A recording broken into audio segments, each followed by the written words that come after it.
Good evening, guys. This is Malcolm and AY back with the May podcast. This week, we have a wide range of topics to touch on, just with like some,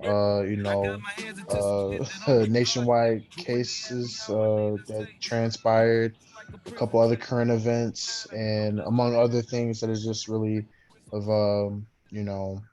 have been topics of discussion for the past couple of weeks. But before we get into that, AY, how you doing? How's your week been? It's been good, man. I finally, got over this sickness that I've been having. Got back into the gym. I've been really trying On to the lose. elliptical. I seen you on the elliptical. I've been getting back into the gym, just getting back to it, losing weight, just trying to tone myself up, really in my stomach area, to be honest. Mm. But yeah, I feel a lot better this week than I did last week. I feel like shit last week. You didn't get you didn't get a flu shot? I did. That's what's crazy. Oh yeah, that is crazy. Yeah, I got my flu shot in September. So I think that's a. Nah, I got mine in October. I think I yeah, got mine like either late September or early October. they say it's better to get it right before, a couple months before the winter actually comes. So you're already, good. And I spent the top of this week looking for apartments. I drove all the way to Cincinnati with my mother. We spent most of the day looking at we looked at like six different apartments, all of which were very, very a solid price and very, very like, good in terms of quality. Um I applied to a couple of places. I'm just trying to hear back from them or whatever and see, when if I get accepted, if I got accepted. The expected move-in date is uh the few days before Christmas, so that's interesting. Um yeah. So pretty much what I've been up to, just setting up shop for moving. My last day at my current job is next Tuesday. Um so I'll be released from the shackles of my recent job and be setting up a job for my next one. I have a Philly trip coming up in January, or whatever. Another huge trip that I'll give more details about. Um, and yeah, that's pretty much it. Just the year's almost over with. It's kind of crazy. The 2021 kind of ran by fast, like extremely fast. It's kind of sick, but yeah. So what's the first topic of discussion today, AY? What do you want to talk about Well, hold first? on, hold on. Before we get into that, I forgot to talk about my job situation. That's right. So still Oh yeah, currently that's right. Go ahead. unemployed, but Park set me up with somebody that I have a meeting with in the morning on December 8th. And then recently I filled out just this. So basically I've been looking at really becoming a firefighter just because that would give me like I understand like for 6 months or 27 weeks it would be a whole like very time consuming going to that school and trying to become one. But like once you become one, it's only 2 days that you have to work for like 24-hour shifts. And realizing that that would give me plenty of time to not only really write outside and like be able to write, but I could also do other things. It would allow coaching me to basically be around the kids more and make coaching a lot easier. Um, so I've been looking into that, and so but basically you go to this website, you click the link, and you basically just press that you're interested in becoming a firefighter. You sort of just wait for them to send you this packet. So that's where I'm at right now, just waiting for them to send this packet. How did the firefighter thing come about? Like, what made you want to take that route? Just it was just conversation with my mom. My mom had been pushing me in that direction. I was kind of shrugging it off, but I was also talking to my dad. And my dad's friend, who is his boss now, because again, I've talked to you a lot on how, like, at the end of the day, I really want to open my own community center and Hmm. sort of, be able to run that and sort of make something that's like the Black Panther Party, but without the militarism, all that stuff. But my dad's boss, his dad was a firefighter, but he also was able to run his own community center, which he's retired now for firefighter, but he still runs that community center to this day. So just hearing that, and also realizing that I would be able to have all this free time, it would allow me to do other things that I'm interested in, and I wouldn't have to necessarily be tied to sitting at a desk and working.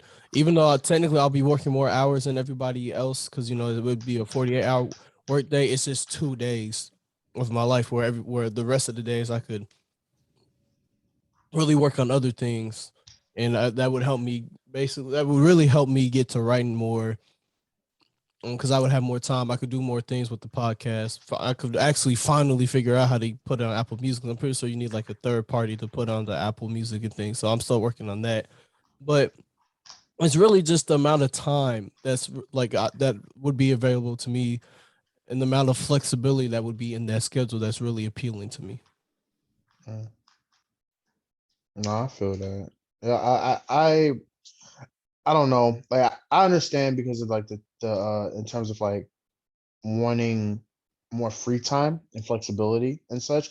I just thought it came from left field just because I never heard you mention it before.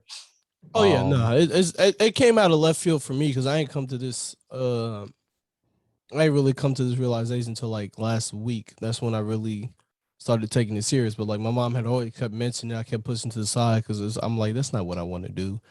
And I guess you could technically still say I mean, you could technically still say I don't really want to do it, but in terms of with what I really want to do, that would want to help build my reputation in the community again. mhm, Um, and it also gives me flexibility. And so, and a lot of people, so like my mom has a friend and her husband is a politician. He was a firefighter. He sort of used that as like this jumping off point. Not saying I want to be a politician, but for what I want to do with my life, that would give me a decent jumping off point, because that mhm. shows that I've already been serving my community. I'm always willing to serve my community. So I think it's a good move for me. Yeah, and I feel that. I'm glad, but I am glad that you kind of, found something that kind of coincides with like the lifestyle that you kind of want for yourself. Um, yeah, no, that's dope. That's dope. Yeah. All right. Like Malcolm was saying before I interrupted him, I'm so sorry. We got a plethora of topics to talk about. We're really gonna talk about three of them, but they're three big topics. We're Mhm, gonna start with Kyle Rittenhouse, because that's the oldest of the topics we're gonna talk about. Then then we're gonna go into talking about Malcolm X's daughter and that news there, and then we'll talk about Ahmaud Arbery and his case at the end, since that's the most recent event. So, Malcolm, what were your thoughts on the Kyle Rittenhouse verdict? So immediately, I remember exactly where I was when I heard the verdict. Um, I was at work. I walked out of my room, out of the our workers' room to go and get something to drink or whatever. Then I had to go to my boss's office to ask her a question. We have a little TV that's in the waiting the community room, community area, whatever. I look at the screen and like it's just a headline from CNN. It was talking about how like the verdict was in, whatever. Then I look closer and it says that, he was found not guilty or whatever. And then immediately I went to like one of my other coworkers that was in the office, whatever. And I told them and I was like, yo, this is some bullshit. Like this is like I couldn't think or say anything. That's the first thing I said was like this is some bullshit. Like, and I don't even like usually like speak like that at work, but I was just so infuriated. Like that kind of messed up to like the remainder of my day. And it was a good day I was having. But it really bothered me. Yeah, and I was just so I wouldn't even say shocked. I can't even say shocked, but I was so disgusted and infuriated at that particular moment in time just because, I feel like I don't know. I just feel like I, I can't even right now. I'm still trying to process how I feel about it and putting it in the right words. But Right. I just know that there is a certain level of I don't know a certain level of injustice that took place in that verdict, and I just don't know how anybody can think otherwise. But yeah, I was very, very infuriated by that verdict within the time that I saw it at work. That's my first impression. So I was at home scrolling through YouTube videos when I saw it, and I saw this video talking about Candace Owens' reaction to it, and she was talking about how it was bittersweet that he got free, and when you hear that and how it sounds like she's setting it up, you're thinking she's talking about it's bittersweet because he got off with it, but it's still people who died who didn't deserve to die, who shouldn't be dead. But she was talking about it's bittersweet because everybody was trashing him, saying that he should have been in jail. He shouldn't have even been there in the first place, which is all true. He shouldn't have been there in the first place. Let's be honest. He's not from that city, from that town. He came from a different state to that state to be involved. But she talks about how she thinks he should get vengeance and just sue everybody who sort of wanted to put him in jail and were saying all these negative things about him. Like she thinks he should go out and get vengeance. And it just really got me thinking about our class with that Malcolm Martin and Mandela class, and specifically the I Am Negro James Baldwin documentary that we watched, and sort of how like the whole reason why Kyle Rittenhouse is even in there is because he wants to be there to protect a community he's not a part of, but he wants to be there to protect that community and like the infrastructure of that community. And in a way, you could really look at this whole narrative as he's a hero because he sort of was able to get revenge on these looters who were causing chaos and destruction in the city. And so he not only defended himself in the city, but you could also kind of spin the narrative to where he was able to get revenge on the protesters for the damage that they did. So it just brings me back to this quote, which I posted it on my Twitter, so it's on there. And I think I posted this when January 6th happened, that whole incident at the Capitol. So basically, I'm gonna read the whole thing. It's the quote, and then it's what I have, and then it's my commentary about the quote. You've heard it before, Malcolm, but heroes were white because of the land I lived in. I despised these heroes because they thought vengeance was theirs to take, and yet I understood that my countrymen were my enemy. And so my commentary on this is, in his lifetime, Mr. Baldwin must have seen many injustices of blacks, from lynching to police beatings. This quote says to me that in America, only heroes are white. And since a hero's duty is to be an instrument of vengeance, vengeance can only be done justly by a white person. Essentially, it is a white person's duty and right to take vengeance. Could this mentality be part of the reason why whites were able to lynch blacks and not only get away with it, but feel some type of righteousness and vindication through it? And so it just reminds me of that whole thing, especially when Candace Owens is talking about vengeance, because, at the end of the day, it's feeding into that whole narrative. He's a hero to a lot of these people because he was able to stand up. He beat the case. They didn't think he should even be in there.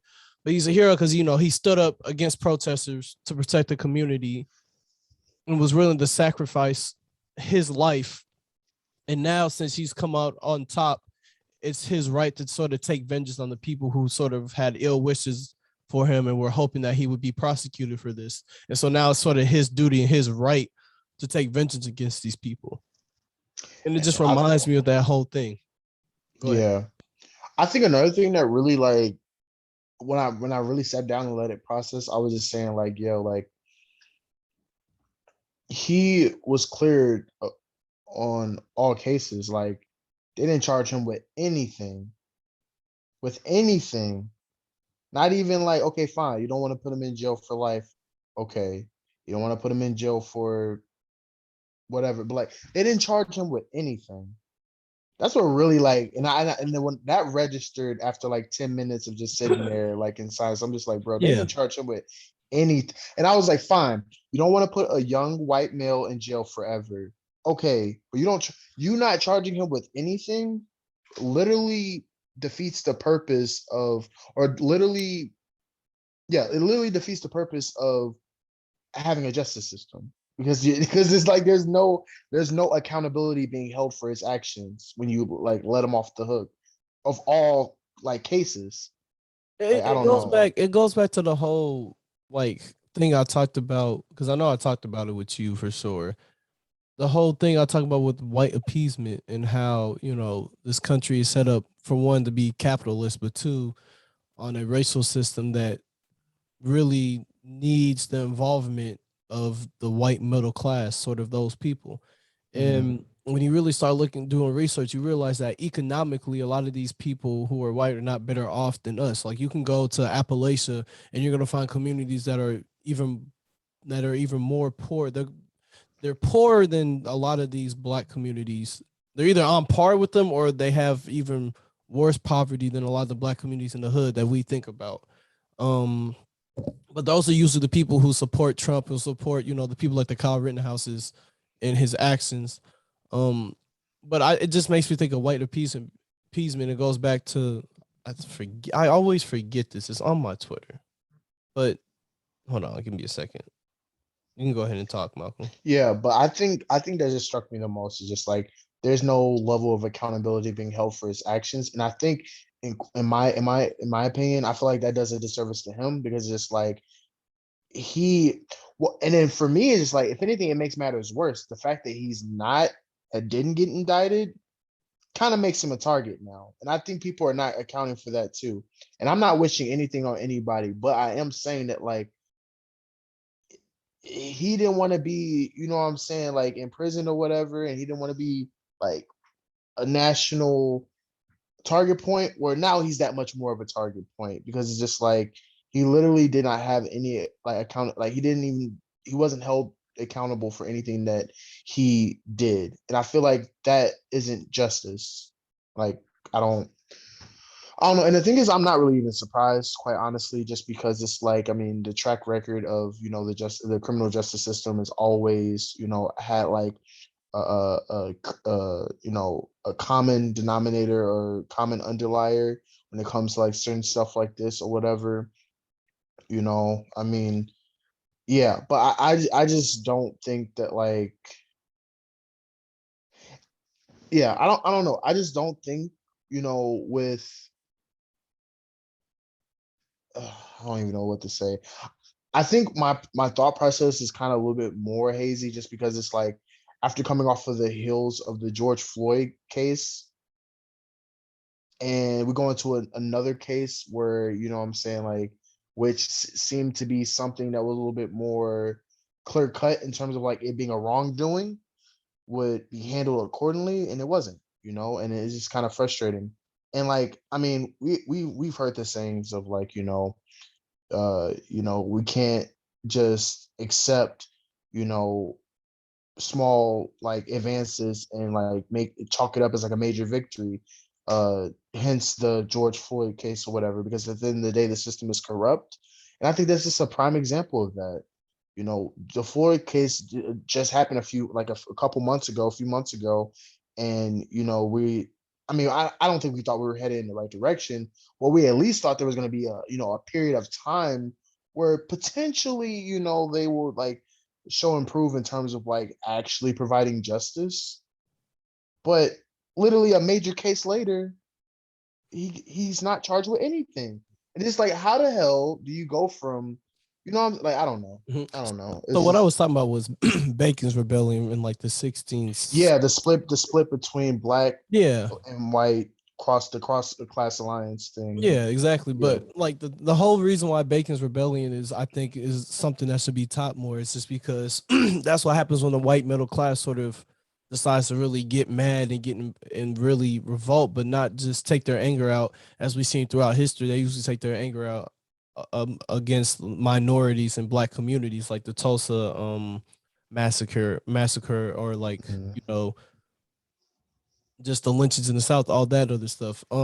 This was the first. This is like the first and sort of really last major instance where you see the middle white class really realizing that it's really the high upper society, the high class white people who are sort of really responsible for their like oppression and why life is the way it is. And so they sort of revolt and cause massive amount of damage to the infrastructure of Virginia at the time.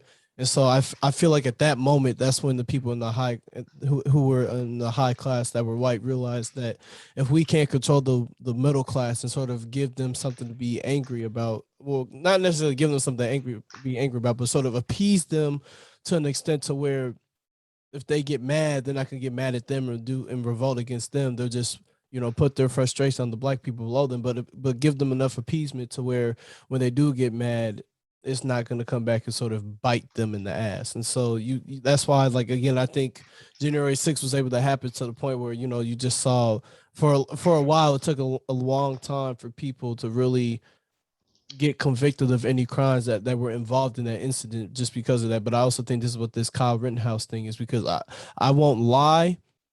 I think white America, especially the middle class Republicans, would have been very upset and sort of taken to the streets and been highly upset if Kyle Rittenhouse had gone to jail and was convicted on any of those accounts. Even though at the end of the day he had a firearm that was not legal for him to own in the state that he was in. He wasn't old enough to have that firearm in his hands in that state. So that's already a law being broken. And then he's also not from that state. So it's just a whole bunch of things. But again, it comes back to really white appeasement and how this country is really built on that, because they understand that when whites and blacks really realize that, racism is sort of just this social construct, and the thing that really is responsible for why they're unhappy is the fact that we're in a capitalist society, and that it's the high class sort of really taking advantage of us and sort of doing all they can to really keep us down. Then they realize that just American society as we know is going to be flipped on its head. And so just I think that's the big reason why Kyle isn't necessarily convicted of any of the crimes, even though he clearly committed some. He's not convicted of anything because they It's understand that. preserving Exactly, because they American culture. understand that Yep. they understand that if they convict him, and how many people were painting him as this hero, they convict him, that the people that they need to appease to a certain extent are not going to be too happy, and that's going to backfire and ultimately bite them in their ass. I see it. It's just, I guess it's just unfathomable when you're watching it unfold live in front of your face or whatever. Theoretically, we know what's going on, but from a surface level standpoint, it doesn't make sense. Obviously, theoretically, it does, but from a surface level standpoint, if you're comparing, like, yeah, I don't know. It But reminds me of, like, how you'll go on Twitter, like when this happened, you went on Twitter, everybody's talking about the system is working exactly how it was designed, which I'm not arguing about that. I think the argument that we need to have isn't necessarily, oh, the system is broken. It's we can't argue that because the system is operating how it needs to be. We have to start arguing from like a philosophical and a moral standpoint.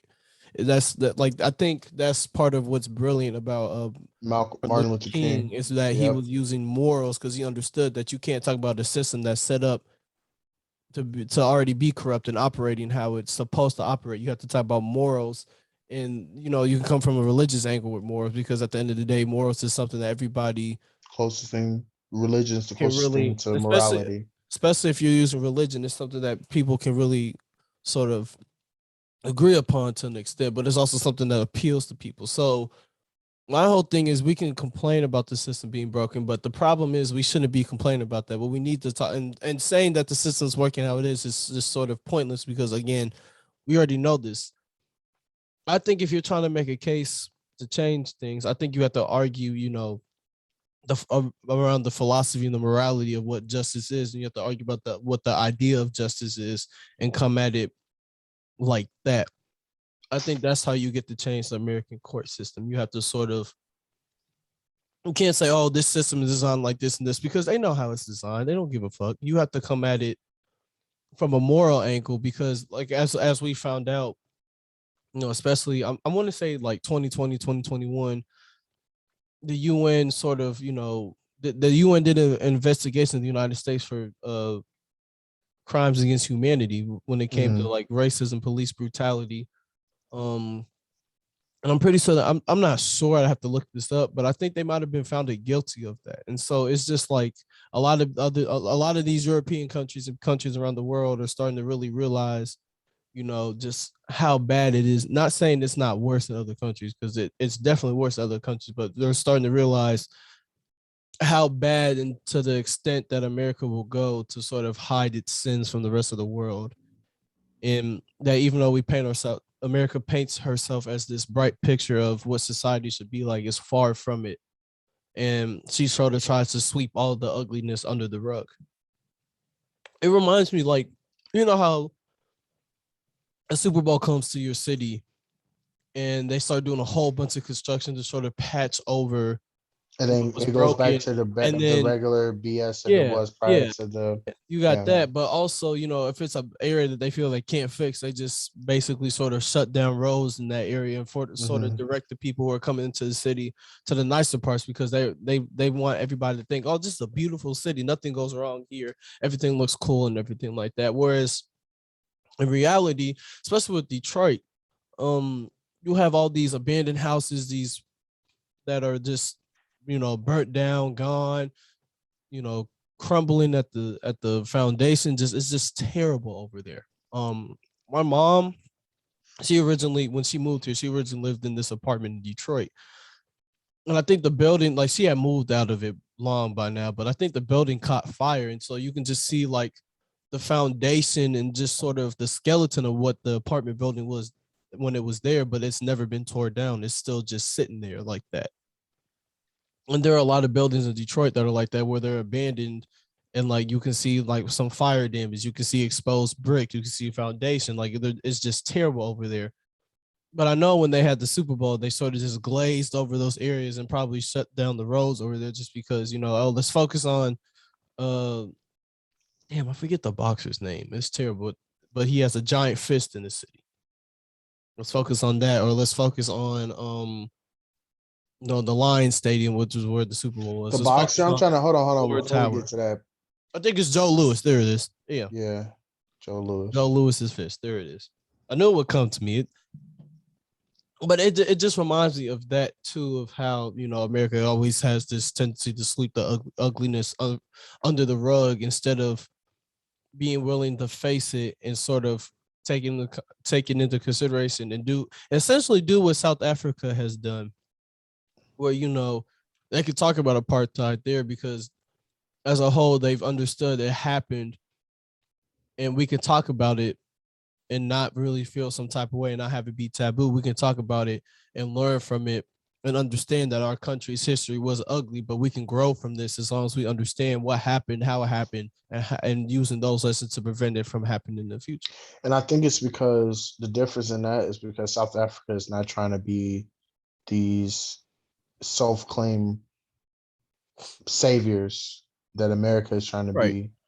right. That's America's way of trying to um solidify their spot as like like the saviors of the world or whatever, so It reminds me of a conversation I was having with my dad. My dad mentioned, he was like, we always talk about, he was talking about how like other countries have it worse than the United States. And I was like, I understand what you're saying, but I said, but to just say that and ignore the fact that, especially in Central and South America, the role that America has had in tearing down a lot of their governments and putting in puppet governments who the people not only in those countries don't want, but they treat the people terribly. They tank the economy and all that stuff just because they were capitalists or they agree with American interests. Is so just to overlook that is a sin in itself. And it's like you can't ignore the United States roles in those countries and making them the type of hellholes that they are today, because they're essentially the reason why they're like that when it comes to intervening with their elections and things like that.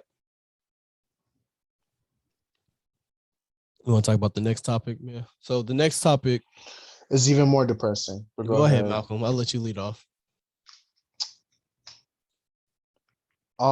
So earlier this week, we were given the news that Miss Shabazz, Malcolm X's daughter, recently was found dead in her Brooklyn apartment right after the two killers of Malcolm X were acquitted. And when I found this out, I think this just made me like sad. Like it just made me so, especially like I think what makes it worse is that like with us, learning more about Malcolm X, learning about his life, learning how he transformed as a man, as a leader, as a learner, and knowing and also knowing the love he had for his family, his daughters or whatever, it just makes me sad. Um, and the fact that he passed before any of his daughters could grow into like the ladies and women that he would see. And I don't know, like I don't even like I really yeah, I don't know. And like you mentioned before we were on air, like the timing of it is just so unsettling, really. Yeah. And it's just so and I think this happening right after the case of Rittenhouse, just really like hits home even harder. Um and I don't really think that this situation it has been given the right amount of care that it should be given. Simply because you know, Malcolm X was one of the most he was a trailblazer in terms of black advancement in the modern history. Um, and she is the offspring of that advancement. And I feel like, you know, there is no cope. And I don't even like to speculate. And I'm not a conspiracy theorist, but I feel like there's no No such thing as a coincidence coincidence. in a situation of this manner, and I think it's just sickening. Yeah, I don't I even don't I have. don't I don't believe in coincidences. I think everything happens for a reason. Rather, it's a reason, we can there it goes. It finally brightens up. Rather, it's a reason that can be explained now or that we know at the time is a different story. You know what I'm saying? But I don't think there's such thing as coincidence. I think everything that happens for a reason. Um, but yeah, I'm like you mentioned, I said on air was kind of fishy, but it just really hurts because I know this is it's like she was sort of following down his footsteps in terms of she Our wasn't nearly as demise. active, but like in his demise, because it just hurts because he was gunned down in front of his family, and to be sort of killed in this way. I know this is not anything close to what Malcolm wanted for his kids at all. Like he didn't want his kids to have to probably do anything that he did or experience a type of just treatment and sort of resentment and hate that the Nation of Islam sort of had for him when he left. But yeah, back to what you were saying about Malcolm, I think you can make the case that in terms of how black people look at themselves now in the movements we have, you could make the case that Malcolm X is probably one of, if not the most influential person in that, just because a lot of the Black Power movement and the Black Panthers specifically get a lot of their ideology from him, and a lot of that Hmm. Black Power philosophy and just sort of teaching points and touching points come from him because even though the Nation of Islam was doing that, he was really sort of the first really public figure of his sort of magnitude to really be saying this stuff and really be taking pride in the fact that he was black and not sort of being ashamed of it. Alongside the black solidarity on the transnational Yeah, scale. yeah, for sure. It's just sickening. It's just like I feel like, as you mentioned, and I'm just leave it with this. Is just like you mentioned that like this is not the life that he intended for his like children to have. And my thing is, it's like he literally did all the stuff that he did during his movement to prevent something like this from happening for his kids to have a better future, in fact. um and yeah, just to hear that this happened is kind of just like, I don't know, like it's just so sickening. It's just like, yeah, I don't, yeah. And it made me, and then this made me think of, I don't know why, but it made me think of when we watched Judas and the Black Messiah again, Mm, because we mhm. talked about Fred Hampton getting gunned down like in front of his wife, and all that. And just the conversation that him and his wife had, about him being a revolutionary and the sacrifices that come with that. Um, and yeah, it just really puts in perspective of like what it sometimes like what it costs to be like someone who stands up in something they believe in. And it's just like it's a sad reality, really. And yeah, I think they just put it in perspective I even think more.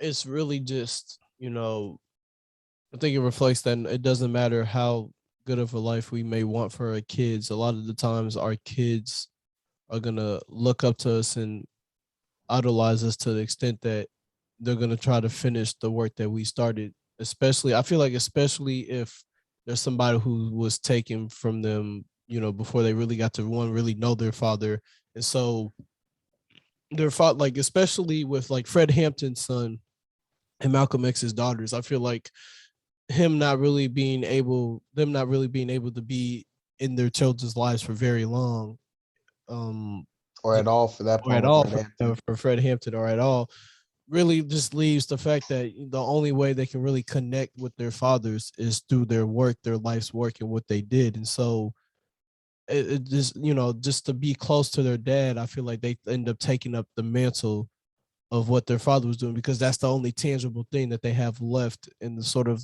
the best way they may feel that they can connect with him, because they don't really have any memories established with them that they can reflect on, or they didn't establish any hobbies that they may have had together that they liked. Like for example, um how a father and the son might go out every Sunday to go fish, or they might go hunt. Or with me, it was just throwing the football with my dad. They didn't really get a chance to establish those type of hobbies and those type of activities, to where now you have an activity that you and your dad share, that you can associate with him. It's sort of, my dad's life work, which essentially costs him his life, is all I have of him, and that's the only way I can really connect with him. And so I'm going to do my best to sort of further his work and maintain his image and his legacy, and make sure that he's remembered. So I think just with that, I think that leads them to again falling into their work, and oftentimes it leads them to sort of the same kind of fate that their father had. Now, she didn't die. I don't think. How old was she? I don't remember her age. I know she was a I'll little look it like up. she had to have been in her 50s or 60s. I was about to say, I think she was older than Malcolm. She didn't die as young as Malcolm, but at the end of the day, she still died younger than she should have, and in a way that's very fishy, suspicious, and sort of a little bit chilling in sort of the reflectiveness it has with the death of her father. Now we know that her father was killed, sort of in this public setting, but in terms of, it could be the same organization, the same people, or the descendants of the same people who were responsible for this that killed Malcolm, killed her as well. It's just, I think that's what makes it so, that I think that's why it hurts so much. That's why it's sort of chilling, because she may have done all of this, one, because she may have really believed in the cause, but two, because it was the only way she could feel connected with her father. And it's sort of ironic that, she's trying to advance her father's work and connect with her father, that they end up sharing a very similar fate. Yeah, I think it just puts in perspective that like although we have had a lot of changes since the 50s and 60s, we still haven't changed that much. And it's a paradox because it's like, you know, the civil rights movement was, over like 50 years ago, but that's still relatively not too long ago in terms of like building legislation that's supposed to work in our favor, Yeah. right? So it's just kind of put in that perspective whereas like you would think 50 years is a pretty long time, but it's not in terms of like um the type of things that we've been going through compared It's to like the Yeah, go 50 ahead. the 50 years as opposed to like the hundreds of centuries that we went through and being subjugated people. It's just It's kind of it's ridiculous to really think about. Yeah, it's really crazy to me, because when you think of people like the Joe Bidens and how old a lot of these politicians are, we like to say, "Oh, that was 50 years ago. That was a long time." 50, 60 years ago, 70 years ago. But when you look at a lot of these politicians, a lot of their formative years take place during this era. And so like a lot of people who are alive during the civil rights era are still, in office making decisions. Like I remember seeing this post about Ruby Bridges, and we all think of Ruby Bridges, as this little girl. I think she's only like 50 years old, like 50, 60 years old. Like she's relatively young still in terms of like we always like to think of civil rights as something that happened long ago. And part of that is because, a lot of the pictures they show you are black and white, because seeing something in black and white makes you feel like it happened a long time ago when it didn't really happen that long ago. We still have people who were alive that were able to go through and witness that.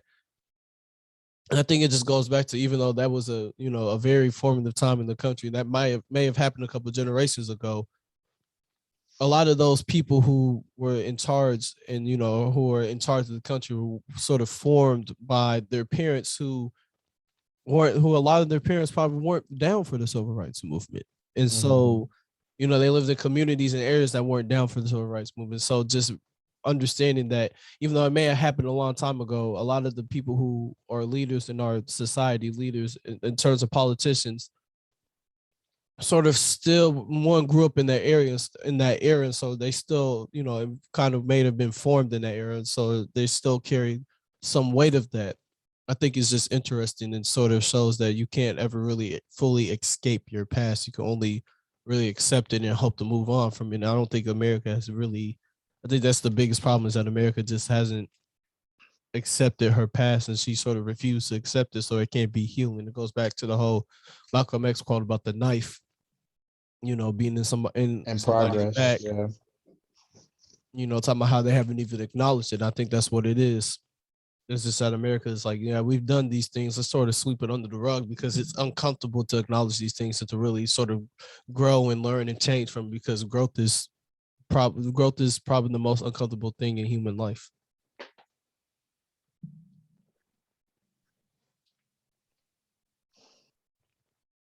Right. You cool? You doing all Yeah, right? man. I don't even like. I kind of want to go into like the Ahmaud Arbery just That's what because I it's was so, about to go. I was just yeah, because I can't even. I don't even want to think about the. we can end it on a happy note after we discuss this. But Yeah. Ahmaud Arbery's case is, all three of the people were convicted of murder today, so they're all going to jail. So it it's sort of been like a roller coaster of emotions. I know for Malcolm, especially because you start out the week with the Kyle Rittenhouse news, maybe not this week, but last week. And so you're still carrying that because you're still trying to really digest it and sort of take it in, and sort of this low point.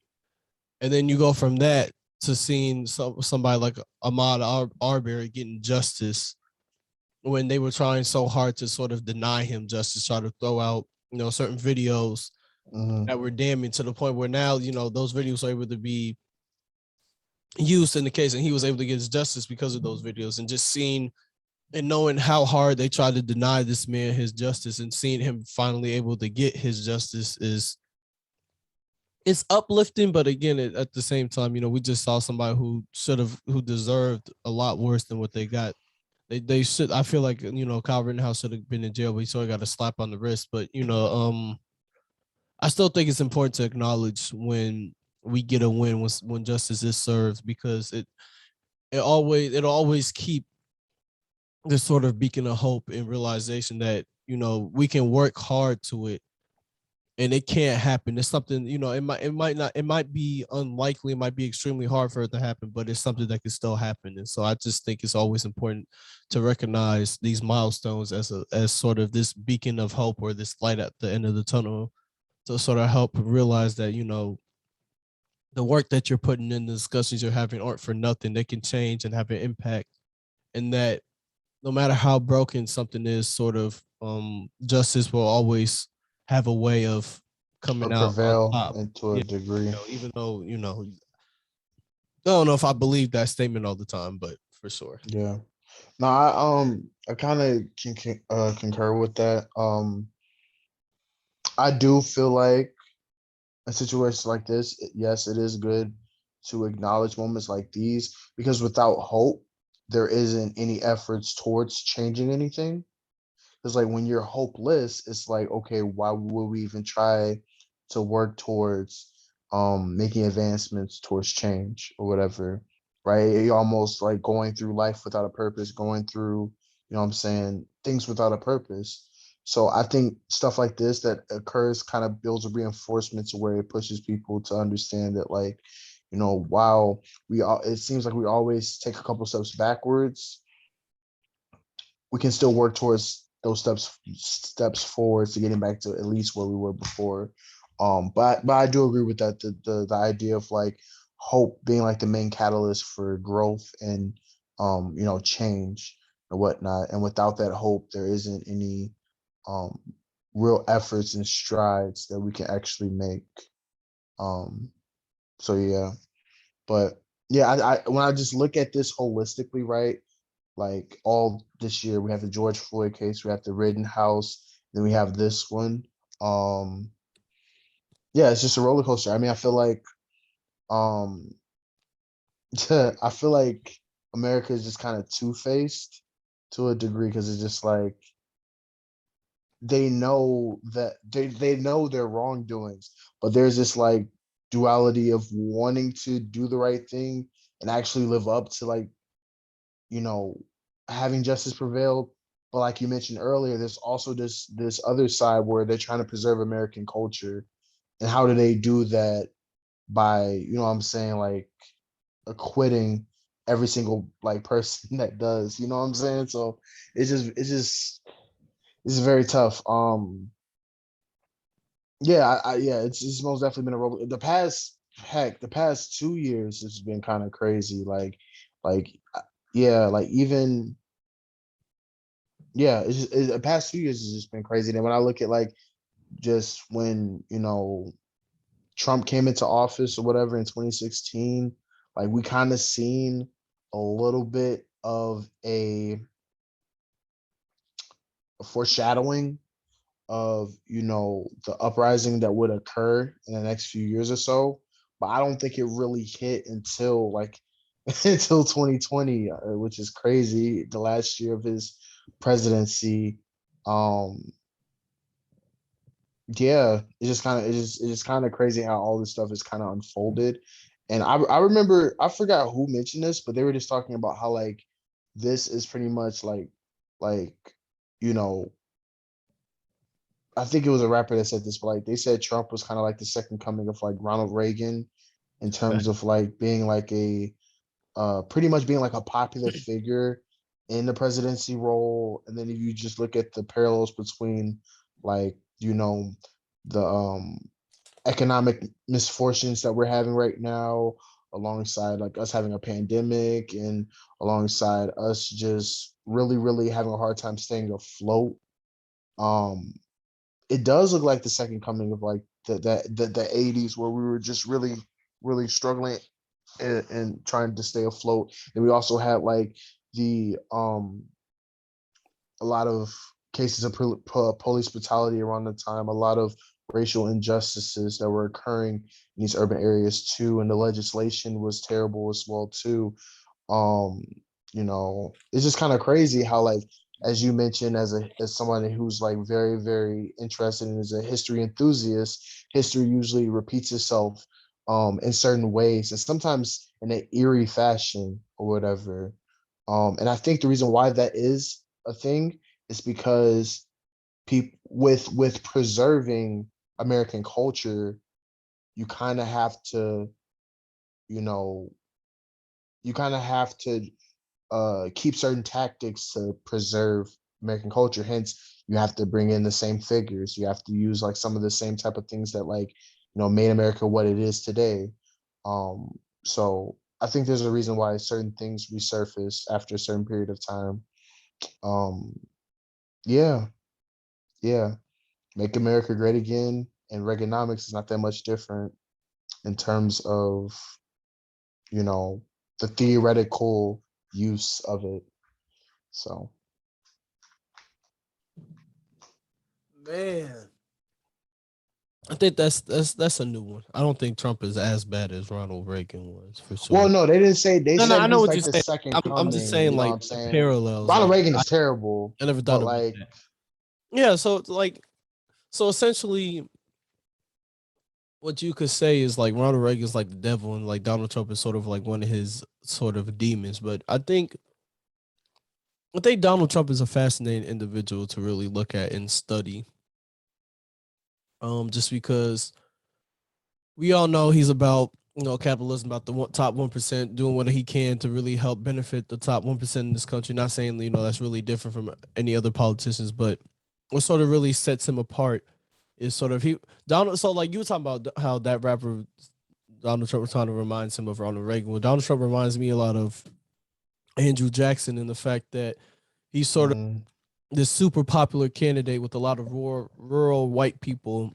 And like his rhetoric, if you listen to Donald Trump speaking, his rhetoric, you pay attention to that, you get the sense that he's for sort of the average white male, the white supremacist or like the rural white American who doesn't really necessarily know a whole bunch about politics, but just wants their country to be great and really has a deep love and pride in being an American.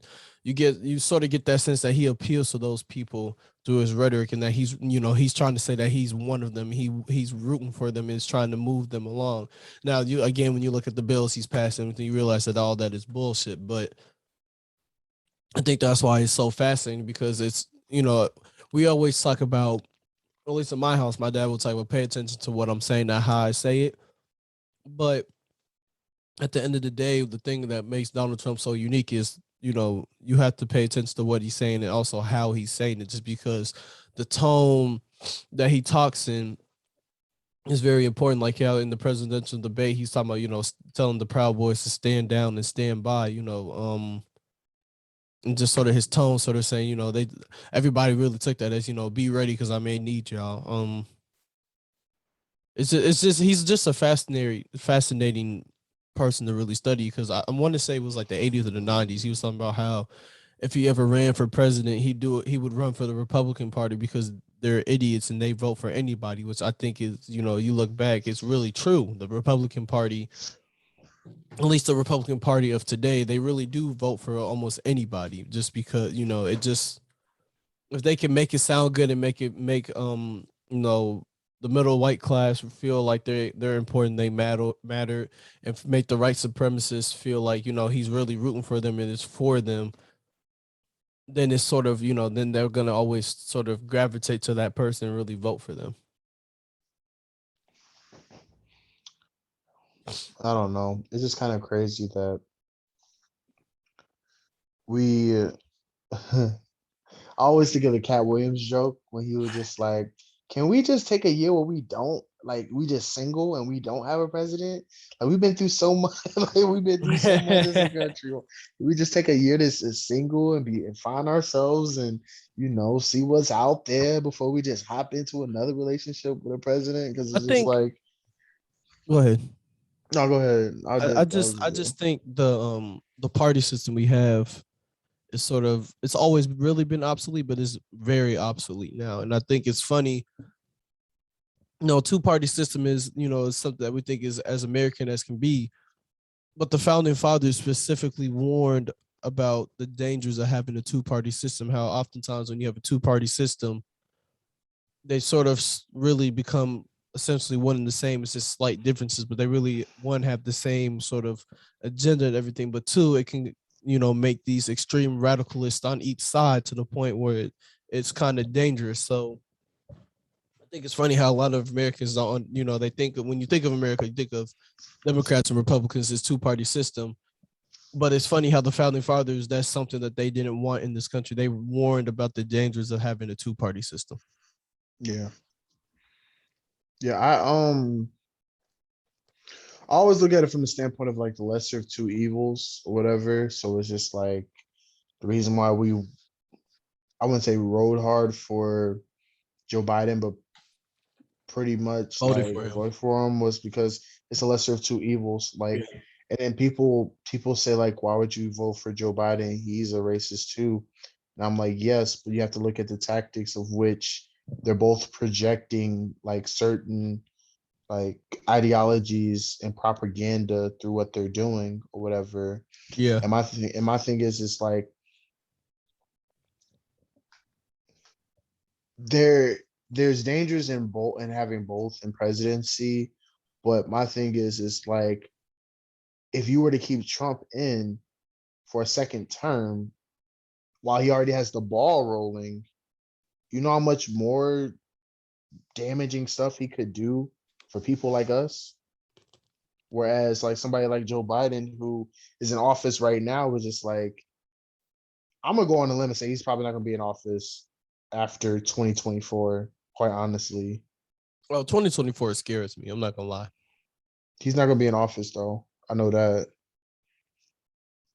I think it's a very good chance that Donald Trump could show up back in the office in 2024. I don't know. I think it's a good chance. Not saying he will definitely, but I know he'll if he's still alive when 2024 happens. I know he's gonna end up running again for sure. He'll And probably run again for of sure. and just sort of But that but here's fanatic the thing group. though. Go But here's ahead. the thing though. It's just like we're still in the early stages of Biden's presidency. So we don't know what could transpire in the next 2 years or so. Like it's not even like yeah, like it's not even 2022 yet. So it's just like we still don't even know like what could transpire in the next year or two or so. So I still think that like What would you say? obviously it's very like early for us to really like get a full grasp over what could transpire. Um, but I think we've seen the full scope of like what can transpire when Trump's in office for 4 years. Yeah, I think okay, so let me I guess what I'm really getting at is it's not him getting reelected that scares me. But him running again. It's not it's him running again and then not getting elected that really scares me because we just saw what happens. We saw what happened when he didn't win this election. They're already talking about fraud. So I feel like a lot of people were sort of at this boiling point, and it might cool over, and then they're gonna go all out for Trump again, sort of just like the fanatics who are really with him. And so, what like I'm just really concerned in what happens when if he doesn't get reelected again. Just sort of where we see like an intensification of things that we saw, sort of events like what happened January 6th, or the things with like the Proud Boys and the Oath Keepers and groups and fanatical groups like that sort of rising up and sort of and the QAnonic conspiracies. That is it's stuff like that that sort of makes me nervous for 2024, just because I don't know what happens, and like I don't know what's going through these people's minds and all these fanatics. I don't know what happens, you know, if Trump doesn't get elected, he loses again.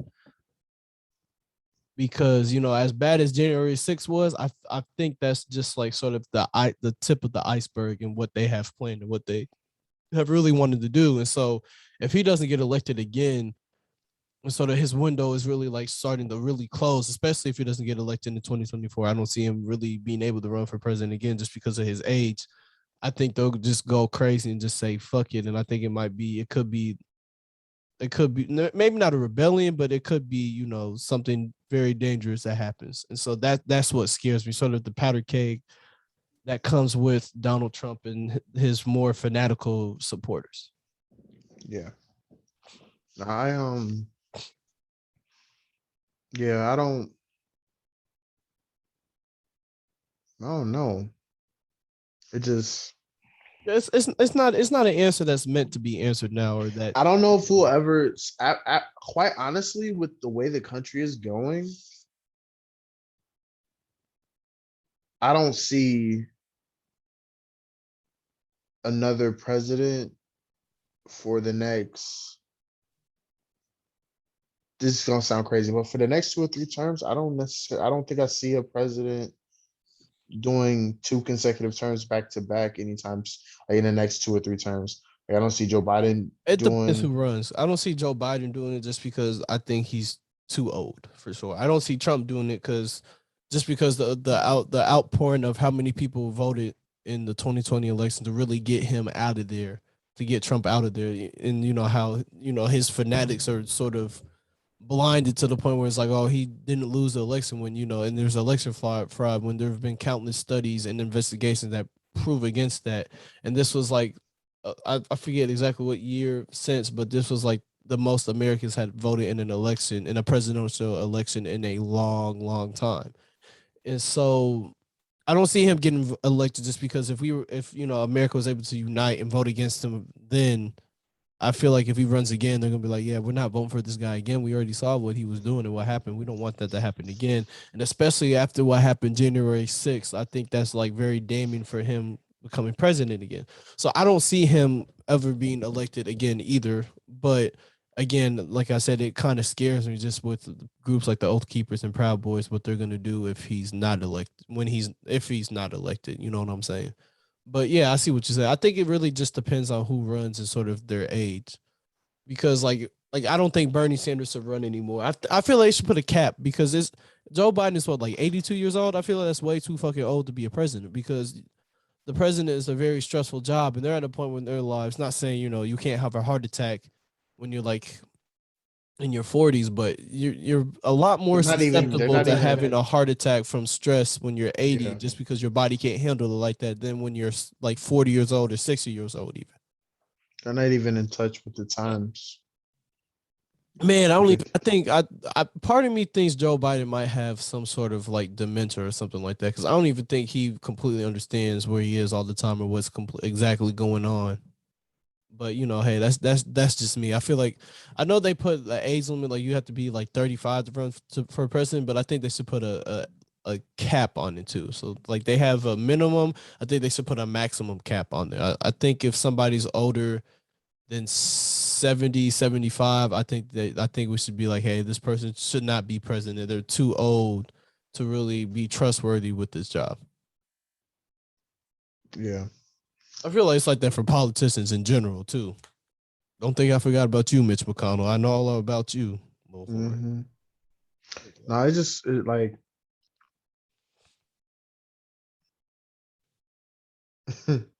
I said that shit like Mitch McConnell gonna know. Well, nah, he's gonna know who I am. He's not gonna right. watch this, but he's gonna know who I am. God damn it. Nah, but yeah, it's just interesting to see. And I think I'm more interested in seeing because like we're in the formative years of our adulthood going into these next 2 to 3 like elections or Yeah. terms or whatever. And just interesting to see like what our future holds for us in terms of like, you know, because I'm thinking like, damn, my mom grew up, she had the Reagans, she had The Bush. the Nix, the Nixons, the Bushes, you know what I'm saying? The Clinton, Oh, yeah, the Devils. like I'm just, right, right. At least, yeah, but you the know what? Devils though. But what I'm about to say, you know what though? At least Clinton acknowledged that his 3 strikes rule was bullshit. Man, I mean, yeah, yeah. At He least he acknowledged it, acknowledged but I that a mean, it lot was of a his. half-ass. It was a Yeah, I was half-ass gonna say that. acknowledgement, but like at the same time, it was just like at least like It's he took the initiative to verbally state it. it's half Like and half, because like he acknowledged that he didn't necessarily help, but I remember I forget exactly what crime bill, because he signed a number of crime bills that didn't really help our situation, sort of hurt, and he acknowledged that a lot of the things he signed didn't really help and sort of hurt the exacerbated the problems. But I remember he was defending something, talking about you know I forget exactly what the term was, but it's like these like predators. Like they were referring to like these areas of crime, and like how super predators, yeah. there it is. He was trying to defend that, talking about how how else you want me to just allow these dudes who are super bad criminals and who can do all this crime and commit all these crimes, and just have the capacity to do all these terrible things and just run on the street and expect them to not do anything. And the problem is the whole super predator thing is something that was completely blown out of proportion, and I think he And failed to realize racialized. that, and definitely And racialized for sure. Yes, and but it's completely just like blown out of proportion. and it's just like this was around the same time when there was an insurgence of more prisons. So the timing of it was terrible Man, because the jump from the amount of prisons they had maybe 10 years prior to around that time and how it's just grown and grown and grown. and then like you have the three strikes rule, and you have other crime bills, and then you add on the super predator propaganda. It doesn't suit for like a good optic in terms of his case. So yeah. So yeah, it does, yeah. Um, I don't know. But yeah, no, it's just interesting because I'm just like, in our adult years, we've had a celebrity, we've had an older man in office. I just want to see what's next. Like, will we be the generation that have like Bro, a go ahead. man, it's crazy when you think about it. In our lifetimes, we've had, let's see, born in '98. I'm not really gonna count We had Clinton. the Bushes, we He's had the no, Bushes, he's we not had there. But Barack, we had the Bushes, we had Barack, a celebrity. we had Donald Trump, and now we're at Joe Biden. It's sort of crazy that we've seen, like, we were able to see the first black president get elected, which, that's something that's crazy.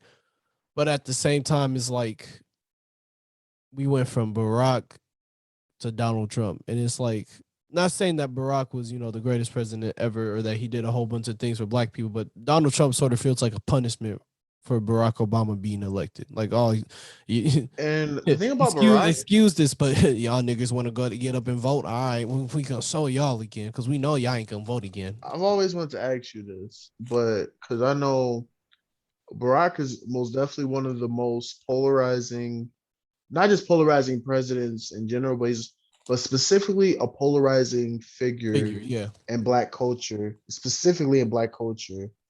Um, I just want to know your take on like just his overall like presidency, whether it was his tactics, his legislation, or the ways of which he kind of intermingled with, you know, the House of Representatives and So I think people. one something that's important to point out is that, he sort of escalated things in Afghanistan and Iraq to an extent. And, Mhm.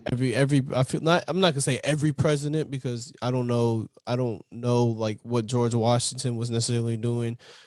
And, America wasn't necessarily really involved in foreign affairs back in his time and all that stuff. But I think it's really safe to say that from like for a very long time, sort of every U.S. president has really been involved in some type of war crime, that whether we know about it or not, they've been involved in some type of war crime. So, like, something that Obama has been heavily criticized for is the fact that he authorized all these drone strikes that killed thousands of innocent civilians over in Afghanistan and Iraq, and like in areas like Syria too. So he's always been someone that's heavily criticized for that, just because, again, that killing innocent civilians just to try to kill one man, but killing like thousands of innocent people is sort of, well, maybe not thousands, but you know what I'm saying. Like, Significant amount. yeah, it's like just trying to get after one person and killing a significant amount of people who, if you had gone about it a different way, could have been avoided. I think that's something that should definitely be held against him. He's probably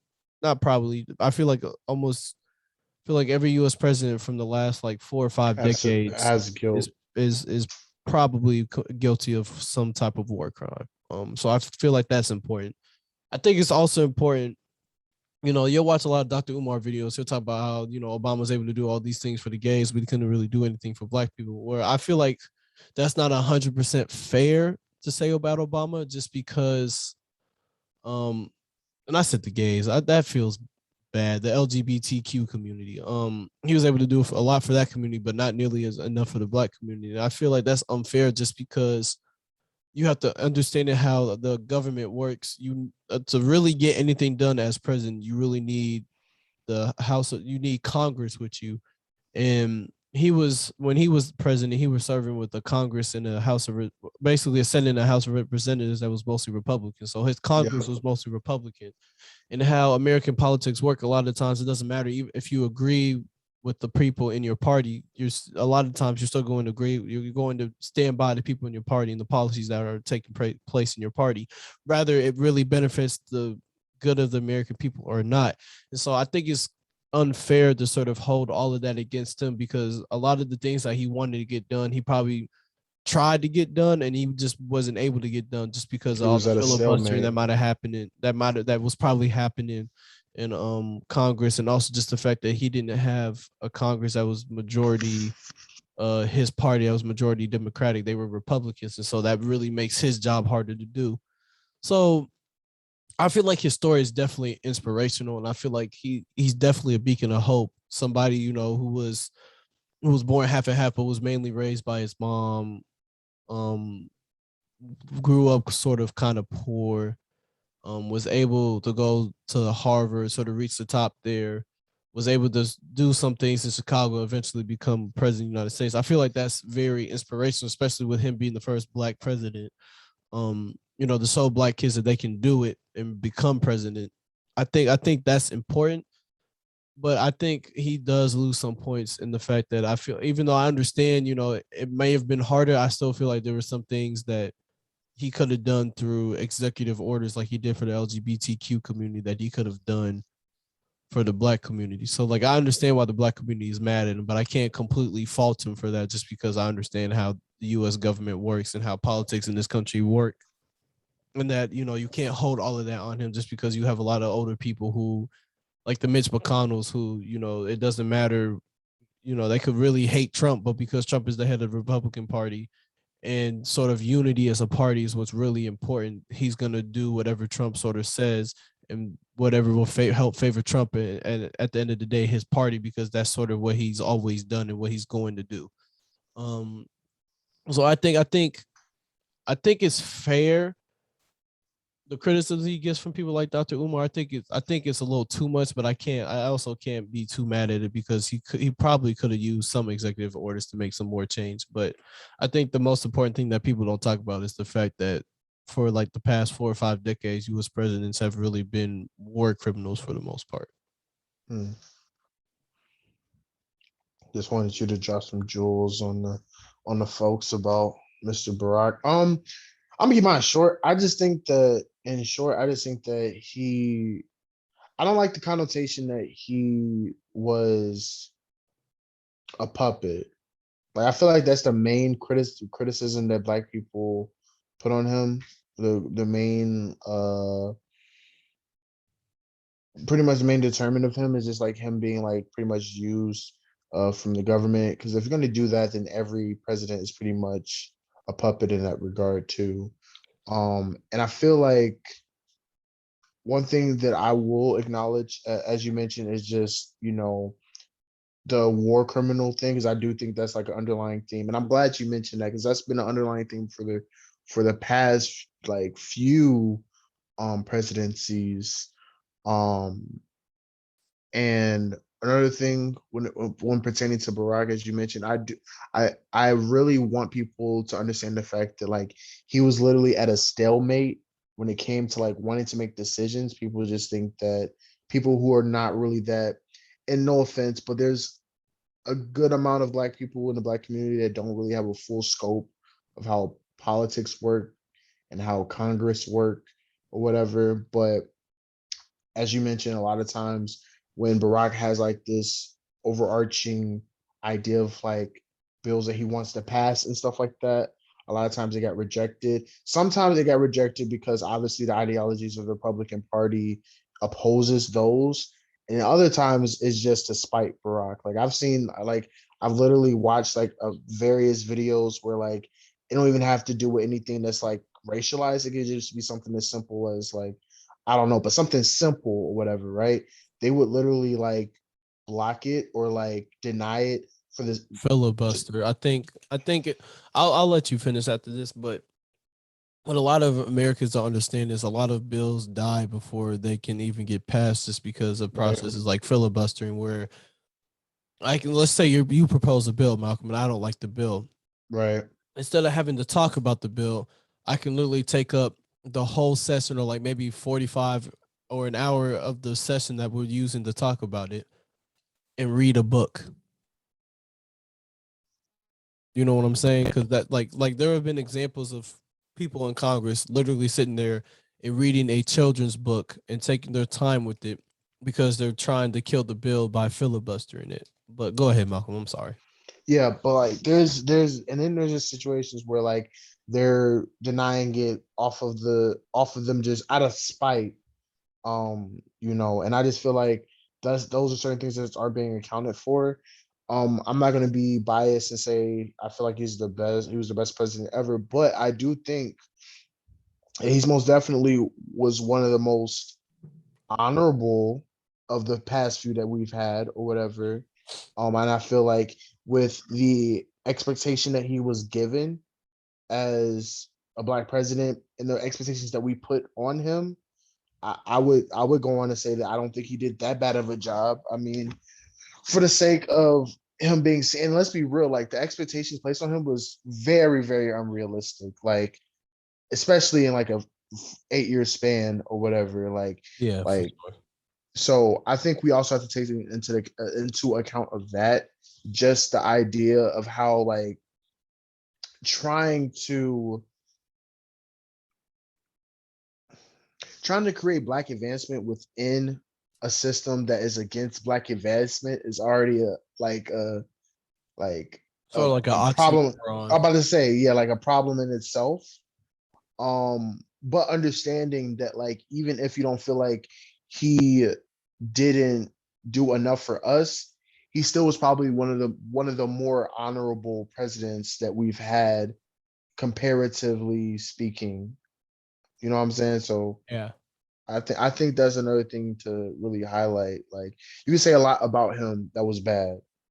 But what you can't deny is just like the amount of integrity he had as a president. You know what I'm saying? Like I don't know. But that's one thing that I'll always like. That's one thing I'll always highlight is just like his integrity compared to like any other president that we've had in the past years. For sure, for sure. We're at like an hour and 16. I don't have anything else to really talk about. Yeah, I think I like this episode. It was pretty. You want to go ahead and take I us out, feel sir? yeah, I feel a lot better because it was a little bit depressing at first. But we just want to thank you guys. This has been the May podcast. The next episode, we'll be doing My Beautiful Dark Twisted Fantasy Classic Review. Today was just recently his anniversary of the project, his 11-year anniversary. Kanye has been in the news for so many things, and we just want to keep it music right now. Even though we kind of know with the classic review, it'll kind of be a lot about his life alongside the art because it's kind of like infused in the music. But we're gonna try our hardest to, keep it more about the music than any other thing.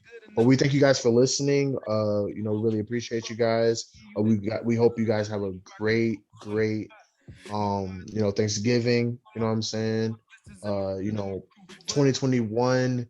Hopefully the holidays or this time of year will go a whole lot smoother than last year because last year we didn't know how to do anything really. But I Man, think this year will be a very, very much better time for holidays. So yeah, that's all I gotta say. Go ahead, AY. yeah. So we recorded this episode Wednesday night, but I'm definitely gonna release it on Thanksgiving. Um, just got a text from my man Chris. We're not working out tomorrow, so he gave us tomorrow off since it's Thanksgiving. Originally, we were gonna work out in the morning, but he just gave us Thanksgiving off. So I'll post this episode tomorrow. Have a great hope. One happy Thanksgiving. Hope you had good food. Don't be like that one Patriots player talking about mac and cheese is ass. He's an idiot. Right. Don't be like him. That shit is heat. For Yeah. one. But hope you have a great day, great night, great evening, a good morning. Whenever you listen to this, man, I just hope you had an enjoyable day, and I hope we were able to bring some entertainment to your day, or to brighten up your day, or even teach you something, or you really were able to come away from our discussion with something new. We appreciate y'all. We love y'all, man, and we out. That's for sure. We had to hustle just to make it. Swear that shit in my soul. I got this hunger deep inside me, and I know that it's real. My heart been broke a couple times.